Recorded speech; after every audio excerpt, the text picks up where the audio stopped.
মিডফিল্ডের control বা উইংয়ের কন্ট্রোলটা খুব সহজেই কেপ ভার্ডে হাতে নিয়ে নিয়েছে এবং যার ফলে আপনি যদি গোলগুলোও দেখেন দুইটাই কিন্তু উইং থেকে জেনারেট হয়েছে।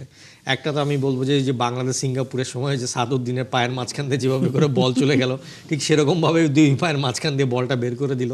প্রথম গোলটা ছিল খুবই দুর্দান্ত, আর যদি দুর্দান্ত এটাকে বলি তাহলে সেকেন্ড গোলটা বলতে হবে যে এই ওয়ার্ল্ড কাপের সবচেয়ে সেরা গোল এখন পর্যন্ত।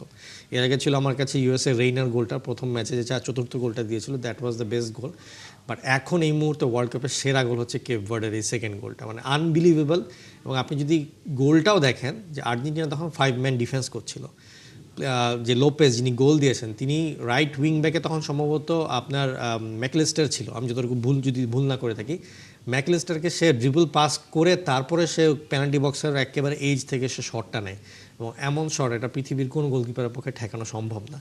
তো এই যে আপনার মানে কেপ ভার্ডের মতন একটা টিমের উইঙ্গার 5 ম্যান ডিফেন্স আর্জেন্টিনাকে ভেঙে গিয়ে একটা শট নিতে পারছে, এটা তো একটা ওয়ার্ল্ড চ্যাম্পিয়নের কাছ থেকে আশা করা যায় না। তারা তো এরকম সুযোগই দিবে না, ওইখান থেকে তো তার শট মারার কোনো পসিবিলিটি থাকবে না যদি সেরকম হয়।